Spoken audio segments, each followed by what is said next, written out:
Watu wengi hudhani dawa za kulevya zinatoka mbali, lakini ukweli ni kwamba baadhi hulimwa na kusambazwa ndani ya jamii, jambo linalofanya tatizo liwe karibu zaidi na wananchi na hatari kwa watoto na vijana. Tatizo hili haliko mbali, lipo karibu na kwa kiasi kikubwa kwa wananchi nao wanahusika. Watoto wetu tunafikiri kwamba bangi wanalewa au wanavuta, wanazitoa wapi? Kumbe ni maeneo ya hapa kwetu yanayolimwa. Kwa kweli linankera sana na naona uchungu. Kuna maeneo ya siri yanayolimwa bangi na mazao mengine haramu.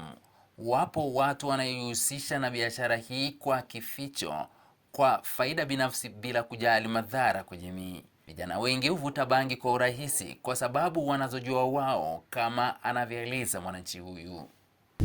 Wakiwa vijana wetu ndo wanavuta na kuharibikiwa, wakiwa hawafanyi kazi kwa kuvuta madawa kulevya haya ambao ni kitu hatari sana. Kwa polisi kuondoa vitu kama hivi havifai katika nchi yetu hapa.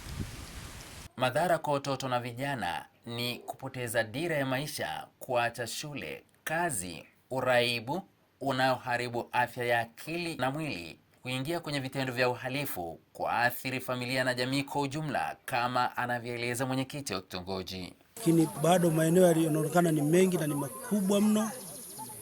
Waliolima bado tukaongeza nguvu zaidi, na tunashukuru mheshimiwa mkuu wa wilaya amekuja na timu yake ya ulinzi na kamati ya ulinzi na usalama, wote wamekuja na sasa tunashiriki kuteketeza hii.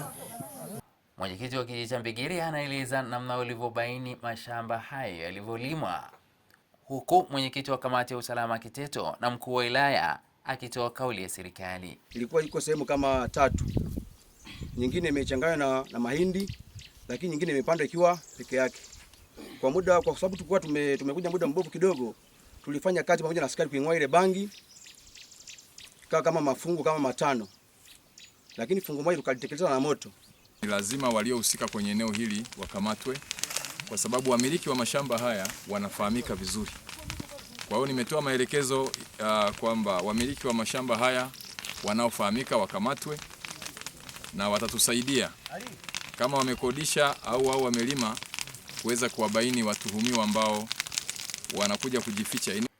Suluhisho la kweli ni la pamoja.